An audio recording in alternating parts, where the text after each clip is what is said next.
যে স্ত্রীকে অভিশপ্ত বলে ঘর থেকে বের করে দেওয়া হয়েছিল ৭ বছর পর সেই আইএএস হয়ে স্বামীর ঝুঁপড়িতে পৌঁছল। ফ্রেডে দোস্তরা এই সত্যি গল্প বাংলাদেশের সিলেটের, যেখানে একটা নদীর ধারে তৈরি একটা কাঁচা ঝুপড়ি, যেখানে কখনো নতুন বিয়ের আশা বাঁধা হয়েছিল, ধীরে ধীরে তিরস্কার আর চাপে ভরে উঠেছিল। এই ঝুপড়িতে থাকত সুমন, একটা পরিশ্রমী যুবক যে জীবনে এগোতে চাইত, কিন্তু প্রত্যেক চেষ্টার পর আরও ভেঙে পড়ত। তার ছোট ব্যবসা কখনো চলতে লাগত, কখনো হঠাৎ বন্ধ হয়ে যেত। ঋণ, লোকসান আর মামলা তাকে ভিতর থেকে ক্লান্ত করে দিয়েছিল। সুমনের মা এই ঝুপড়ির সবচেয়ে শক্তিশালী কণ্ঠস্বর ছিল। বয়সের সাথে তার বিশ্বাস আরও কঠিন হয়ে উঠেছিল।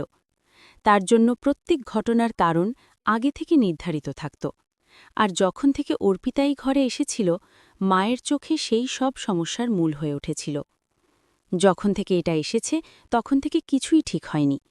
এই বাক্যটা প্রত্যেক দিন ঘরের দেওয়ালে ধাক্কা খেয়ে ফিরে আসত। অর্পিতা সব শুনত, প্রত্যেক তিরস্কার, প্রত্যেক অভিযোগ, প্রত্যেক ঠান্ডা চোখ, কিন্তু সে কখনো উত্তর দেয়নি।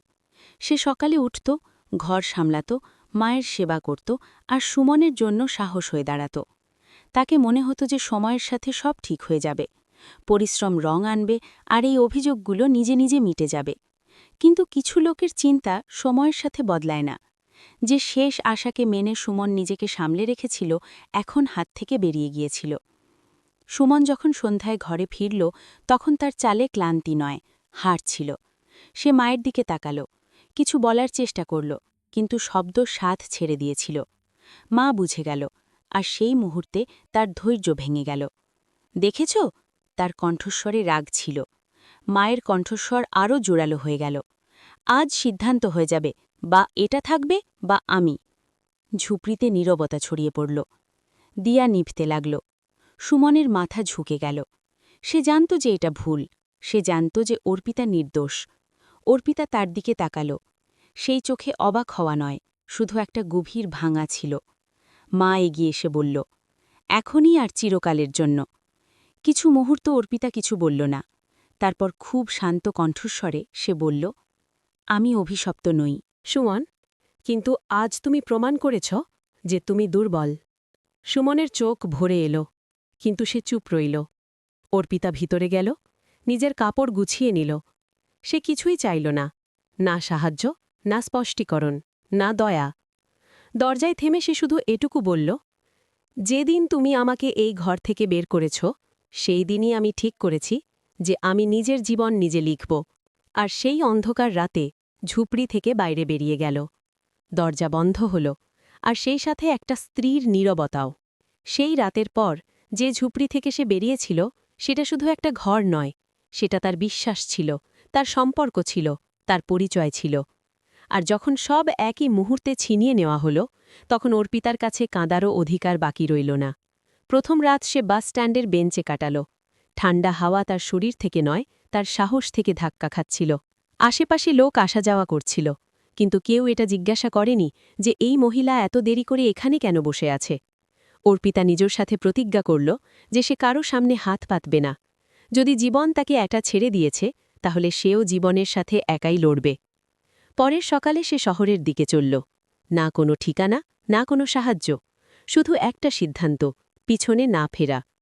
শহর তার জন্য সহজ ছিল না। এখানে ভিড় ছিল, শোর ছিল, কিন্তু আপনত্ব ছিল না। সে অনেক জায়গায় কাজ চাইল। অনেক জায়গায় তাকে ওপর থেকে নিচ পর্যন্ত দেখা হলো। কোথাও বলা হলো অভিজ্ঞতা নেই, কোথাও বলা হলো মহিলা একা আছে, তাহলে কোথাও না বলেই অস্বীকার করা হলো। অবশেষে তাকে একটা ছোট চায়ের দোকানে কাজ মিলল। মালিক শুধু এটুকু বলেছিল, পরিশ্রম করবে, তাহলে টাকা মিলবে। অর্পিতার এটাই চাই। সে সকালে তাড়াতাড়ি উঠত, দোকান পরিষ্কার করত, চা বানাত, গ্রাহকদের তিরস্কার শুনত, আর সন্ধে পর্যন্ত দাঁড়িয়ে থাকত। পা ফুলে যেত, হাত পুড়ে যেত, কিন্তু মনে একটা কণ্ঠস্বরই গুঞ্জরিত থাকত, আমি অভিশপ্ত নই। রাতে যখন দোকান বন্ধ হতো, তখন তার আসল লড়াই শুরু হতো। সে কাছের একটা সরকারি লাইব্রেরিতে যেত। প্রথম দিন সে শুধু ভিতরে গিয়ে বইগুলো দেখেছিল। এত সব বই, এত সব দুনিয়া। সে সেখানে একটা কোণে বসে গেল। শুরুতে তাকে বোঝাই যেত না যে পড়বে কি, কিন্তু খবরের কাগজ পড়তে পড়তে তার চোখ একটা খবরে আটকে গেল। বিপিএসসি পরীক্ষার ফলাফল ঘোষণা ছবিতে কিছু মুখ ছিল, চোখে আত্মবিশ্বাস। নামের সামনে লেখা ছিল আইএএস। সেই দিন প্রথমবার অর্পিতা তার দুঃখকে কোনো দিশায় বদলাতে অনুভব করল। সে নিজেকে প্রশ্ন করল, যদি পরিস্থিতি কোনো মহিলাকে ভাঙতে পারে, তাহলে কি সেই পরিস্থিতি তাকে বানাতেও পারে না? সেই রাতে সে লাইব্রেরি থেকে একটা বই ইস্যু করাল, তারপর দ্বিতীয়, তারপর তৃতীয়। দিনে চায়ের দোকান, রাতে বই। ঘুম কম হতে লাগল, কিন্তু ইচ্ছা শক্তিশালী। প্রথম বছর সে পরীক্ষা দিল আর ব্যর্থ হল, দ্বিতীয় বছরও, তৃতীয় বছরও। প্রত্যেক ব্যর্থতার পর সুমনের শব্দ তার কানে গুঞ্জরিত হতো, তোমার আসার পরই সব উল্টো হয়েছে। আর সেই শব্দ তাকে পরের সকালে আবার দাঁড় করিয়ে দিত। সে কখনো কাউকে এটা বলেনি যে সে কে, কোথা থেকে এসেছে। লোক তাকে শুধু একটা পরিশ্রমী মেয়ে হিসাবেই জানত, যে কখনো অভিযোগ করে না। বছরের পর বছর কেটে গেল, তার পরিধান বদলে গেল, তার ভাষা বদলে গেল, কিন্তু তার চোখে সেই পুরনো দুঃখ এখনও ছিল। শুধু এখন সেটা দুর্বলতা নয়, শক্তি হয়ে উঠেছিল। সপ্তম বছর এলো। পরীক্ষার শেষ পর্যায়ের পর সে বাইরে বেরিয়ে এলো। তখন প্রথমবার তার হাত কাঁপছিল। সে জানত যে সে নিজের সব কিছু দাঁওয়ে লাগিয়েছে। যখন ফলাফল এলো, তখন সে চায়ের দোকানে কাজ করছিল।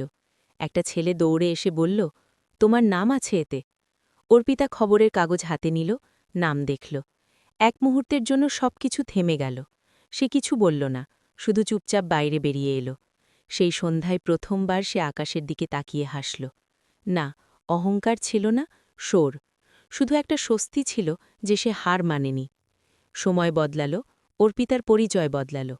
এখন লোক তাকে সম্মানের সাথে দেখতে লাগল। আর সেই সময়ে সেই গ্রামে সুমনের জীবন সেখানেই থেমেছিল। সে এখন দিনমজুরি করে। মায়ের জেদ আর কটুতা বাড়তে থাকল।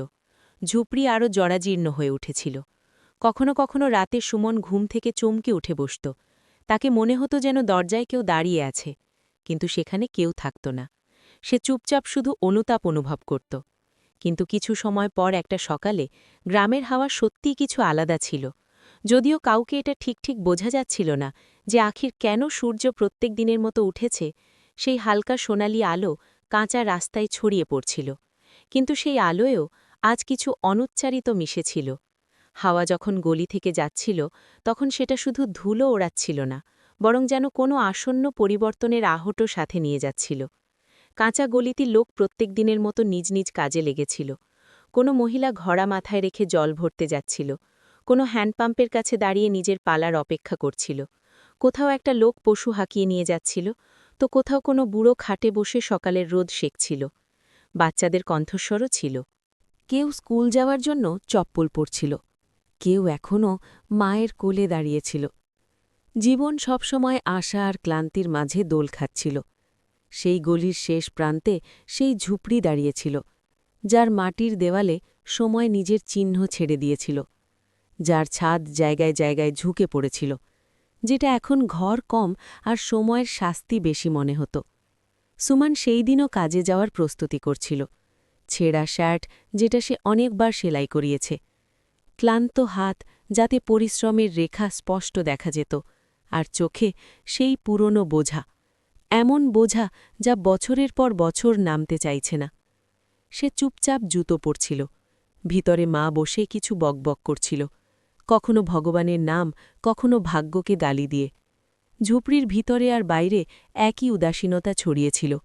মনে হতো যেন জীবন সেখানেই আটকে গিয়েছে, যেখানে বছর আগে একটা দরজা বন্ধ হয়েছিল, আর কেউ সেটা আবার খোলার চেষ্টা করেনি। তখন দূর থেকে গাড়ির শব্দ এলো। শুরুতে কেউ খেয়াল করেনি। গ্রামে কখনো কখনো কোনো জিপ চলে যেত, কোনো সরকারি কর্মচারী রাস্তা জিজ্ঞাসা করে চলে যেত। কিন্তু আজ শব্দ কিছু বেশি ছিল, অবিরত কাছে আসতে থাকা। যখন শোর বাড়ল, তাহলে লোক গলির মোড়ে থামতে লাগল। কেউ ঘাড় ঘুরিয়ে দেখল, কেউ এগিয়ে। দিনের মধ্যে এই গলিতে এমন গাড়ি কখনো দেখা যায়নি। এখানে কি আসছে? কেউ নিচু কণ্ঠস্বরে প্রশ্ন করল। কিছু মুহূর্তে পুরো এলাকা সেই শব্দের দিকে তাকাতে লাগল। কথা থেমে গেল, পা থেমে গেল। জিপগুলো এসে থামল, ধুলোর ধোঁয়া উঠল আর ধীরে ধীরে বসে গেল। দরজা খুলল আর গাড়ি থেকে যে নামল, সেটা পুরো পরিবেশকে যেন ধরে রাখল। অর্পিতা। কিন্তু এটা সেই অর্পিতা নয় যে কখনো মাথা ঝুঁকিয়ে চলত, যে চোখ মেলার আগে দুবার ভাবত। এটা একটা আলাদা স্ত্রী ছিল, সোজা চাল, বিনা তাড়াহুড়োর পা, স্থির চোখ, যাতে না ঘাবড়ানো ছিল না, না সংকোচ, আর মুখে আত্মবিশ্বাসের এমন শান্তি যা শুধু লম্বা লড়াইয়ের পর আসে। সে চারদিকে তাকাল, গলি, লোক, ঘর, প্রত্যেক মুখ, কোথাও না কোথাও চেনা মনে হতো, কিন্তু এখনও সব কিছু খুব দূরের মনে হচ্ছিল, যেন এটা সব কোনো পুরনো জীবনের ছবি। কিছু লোক ফিসফিস করতে লাগল, কি, কোনো বড় অফিসার মনে হচ্ছে, এত গাড়ি ইউই এসেছে না। অর্পিতা নিজের টিমের দিকে তাকাল আর শান্ত স্বরে নির্দেশ দিতে লাগল। তার কণ্ঠস্বরে না কোনো কঠোরতা ছিল না, দেখাবো, শুধু অধিকার ছিল, এমন অধিকার যা পদ থেকে নয়, বিশ্বাস থেকে আসে। সেই সময়ে মা ঝুপড়ির বাইরে এলো। তার চোখ যেনই অর্পিতার উপর পড়ল, সে থমকে গেল। হৃদয় একদম চিনে নিল, কিন্তু মন তুরন্ত অস্বীকার করল, না, এটা কিভাবে হতে পারে। সে নিজেকে বলল যেন সত্যকে মানতে ভয় করছে। তখন একটা লোক এগিয়ে এলো, সেই লোক যে বছর ধরে জমিতে দখল করে বসেছিল, যার কারণে সুমানের মামলা হেরে গিয়েছিল, যার সামনে সুমান কখনো বলতে পারেনি। সেই লোক অহংকার করে দাঁড়াল। তার কণ্ঠস্বরে সেই পুরনো অহংকার ভরা কঠোরতা ছিল। এখানে কেন এসেছ? এটা আমাদের জমি। অর্পিতা তার দিকে তাকাল, চোখ ঠান্ডা ছিল, কিন্তু স্পষ্ট, বিনা কোনো ভাবের। কাগজ দেখান, সে শান্ত স্বরে বলল। লোক হাসল। তুমি কে জিজ্ঞাসা করার? অর্পিতা পকেট থেকে নিজের পরিচয়পত্র বের করল আর এগিয়ে দিল। সেই মুহূর্তে লোকের হাসি যেন হাওয়ায় জমে গেল, তার মুখ উড়ে যেতে লাগল। আমি এই জেলার দায়িত্বশীল অফিসার, অর্পিতা খুব শান্ত স্বরে বলল। আর তুমি এখন সরকারি কাজে বাধা দিচ্ছ। লোকদের মধ্যে হলচল শুরু হল, ফিসফিসাহট জোরালো হল। সেই লোকের রং উড়ে গেল। সেই মুহূর্তে তার চোখ আবার অর্পিতার মুখে আটকে রইল। কিছু সেকেন্ড কেটে গেল, তারপর তার কণ্ঠস্বর লড়খড়াল। তাহলে তুমি? তার মুখ থেকে আর শব্দ বেরোল না। অর্পিতা তার দিকে তাকালো এক মুহূর্তের জন্য। সেই চোখে না রাগ ছিল, না করুণা, শুধু দূরত্ব ছিল। সত্য ধীরে ধীরে সামনে আসছিল, আর সে সেটা থেকে বাঁচতে পারছিল না। পিছনে দাঁড়ানো সুমন এটা সব দেখছিল। তার পা যেন মাটিতে আটকে গিয়েছিল। অর্পিতার কণ্ঠস্বর স্পষ্ট, ঠান্ডা আর স্থির। সুমন এগিয়ে এলো, তার হাত কাঁপছিল। বছরের অনুতাপ একসাথে তার মুখে উঠে এলো। অর্পিতা, আমি। কিন্তু অর্পিতা হাত তুলে তাকে থামাল। এটা আইএএস অফিসার অর্পিতা। সে খুব সাধা স্বরে বলল, আমি এখানে কোনো ব্যক্তিগত সম্পর্ক থেকে নয়, বরং নিজের কর্তব্য থেকে এসেছি। তার কণ্ঠস্বরে কোনো কটুতা ছিল না, শুধু স্পষ্টতা ছিল। সে টিমের দিকে তাকাল। কাজ শুরু করুন। আদেশ মিলতেই লোক চলাচল শুরু করল। নাবঝোঁক শুরু হল, কাগজ বের করা হল, লেখাপড়া শুরু হল। সুমন সেখানেই দাঁড়িয়ে রইল। তার চোখ ঝুঁকেছিল। মা এগিয়ে এলো, তার পায়ে যেন জান বাকি ছিল না। সে শুধু অর্পিতাকে দেখতে থাকল। তার কণ্ঠস্বর কাঁপছিল। অর্পিতা তার দিকে তাকাল, প্রথমবার কিছু সেকেন্ডের জন্য, তারপর চোখ সরিয়ে নিল। কাজ চলতে থাকল। গলিতে হলচল ছিল, কণ্ঠস্বর ছিল, পায়ের আহাট ছিল, কিন্তু ঝুপড়ির সামনে অদ্ভুত নীরবতা ছড়িয়েছিল। সুমন মাথা তুলে অর্পিতাকে দেখল। সে সেখানেই ছিল, কিন্তু এখন খুব দূরে ছিল। সেই দিনের পর গ্রামের গলি আগের মতো রইল না, যেখানে কখনো শুধু ধুলো, ঝগড়া আর ভয়ের রাজত্ব ছিল। সেখানে এখন প্রত্যেক সকালে কিছু নতুন তৈরি হতে লাগল। সরকারি কর্মচারী আসত, নাবঝোঁক করত, কাগজ তৈরি হতো, আর লোক প্রথমবার এটা অনুভব করতে লাগল যে হয়তো তাদের জীবনও কোনো সরকারি মানচিত্র আর পরিকল্পনার অংশ হয়ে উঠতে পারে। এটা সব হঠাৎ হয়নি, কিন্তু এখন দিশা স্পষ্ট ছিল, আর পরিবর্তন স্পষ্ট দেখা যাচ্ছিল। অর্পিতা প্রত্যেক সকালে সেই গলিতে আসত। না কোনো দেখাবো, না কোনো শোর, না কোনো বিশেষ ব্যবহার। কখনো কোনো ঘরে বসে বাচ্চাদের পড়াশোনার ব্যাপারে জিজ্ঞাসা করত, কখনো কোনো বুড়োর থেকে তার ওষুধ আর চিকিৎসার ব্যাপারে কথা বলত, তো কখনো মহিলাদের থেকে তাদের প্রয়োজন আর সমস্যা শুনত। লোক তাকে এখন শুধু সুযোগ নয়, বরং একটা বিশ্বাস আর সাহায্যের মতো দেখতে লাগল। সে সব কিছু দেখছিল, বুঝছিল, কিন্তু কোথাও ব্যক্তিগত অনুভূতিকে কাজের মাঝে আসতে দিত না। সুমন দূর থেকে এটা সব দেখতে থাকত। সে কাজে যেত, ফিরত, আর তারপর সেই গলিতে দাঁড়িয়ে অর্পিতাকে দেখত। প্রত্যেকবার তার ভিতরে কিছু ভাঙত, কিছু চুরত। তাকে মনে পড়ত যে এই মহিলা কখনো তার ঘরের নীরবতা ছিল, তার শক্তি ছিল, তার সাহায্য ছিল, আর সে নিজেই তাকে সবচেয়ে একা আর সবচেয়ে কঠিন সময় দরজা থেকে বাইরে করে দিয়েছিল। একদিন তাকে ডাক পড়ল, সরকারি অফিসে নয়, বরং সেই অস্থায়ী কার্যালয়ে, যেটা গ্রামের স্কুলের একটা ঘরে তৈরি করা হয়েছিল। সুমন ভিতরে গেল, তাহলে তার হাত কাঁপছিল আর হৃদয় জোরে ধড়কছিল। সেখানে অনেক লোক বসেছিল, কিন্তু অর্পিতার চোখে কোনো কঠোরতা ছিল না। আপনার এলাকায় একটা পরিকল্পনা শুরু হচ্ছে, অর্পিতা পুরোপুরি আনুষ্ঠানিক স্বরে বলল। স্থানীয় লোকের প্রয়োজন। যদি আপনি কাজ করতে চান তাহলে নিয়ম অনুসারে আপনাকে দায়িত্ব দেওয়া যেতে পারে। সুমনের চোখ ভরে এলো। সে কিছু মুহূর্ত চুপ রইল, তারপর মাথা ঝুঁকিয়ে বলল, আমি কাজ করব, পুরো সততার সাথে, বিনা কোনো অভিযোগের। ওদিকে মা এটা সব দেখে ভিতরে ভিতরে ভেঙে পড়েছিল। যে চিন্তায় সে জীবনভর বিশ্বাস করেছিল, সেই চিন্তা এখন তাকে আয়না দেখাচ্ছিল। যে মহিলাকে সে অভিশপ্ত বলেছিল, সেই আজ পুরো এলাকার ভাগ্য বদলে দিচ্ছে। আর তার নিজের ছেলে, যে কখনো তার প্রত্যেক কথা বিনা প্রশ্নে মেনে নিত, আজ মাথা ঝুঁকিয়ে সেই মহিলার সামনে দাঁড়িয়েছিল। একটা সন্ধ্যায় মা নিজে চলে এসে অর্পিতার সামনে। তার হাত কাঁপছিল, চোখে অশ্রু ছিল, কিন্তু এবার সেগুলো রাগের নয়, অনুতাপের ছিল। সে কিছু বলতে পারল না, শুধু ধীরে ধীরে ঝুঁকে পড়ল। লোকদের শ্বাস থেমে গেল। অর্পিতা তুরন্ত এগিয়ে এসে তাকে সাহায্য দিল। এমন করবেন না, সে শান্ত কিন্তু দৃঢ় কণ্ঠস্বরে বলল।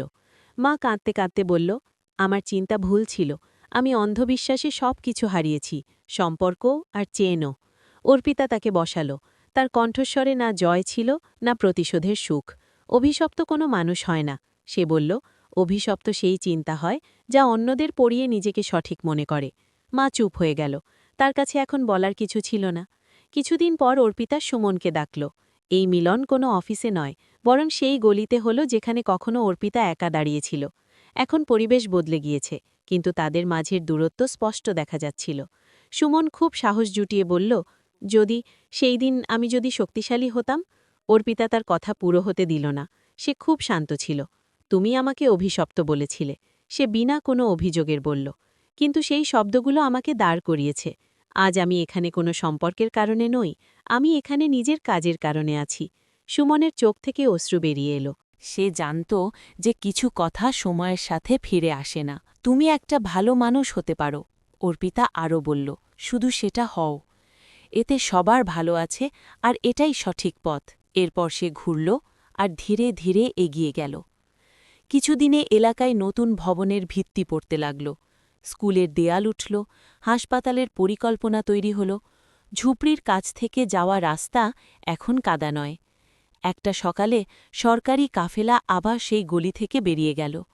এবার লোক চুপ নয়, কেউ হাত জোড়ল, কেউ মাথা ঝুঁকাল, কারো চোখ ভরে এলো।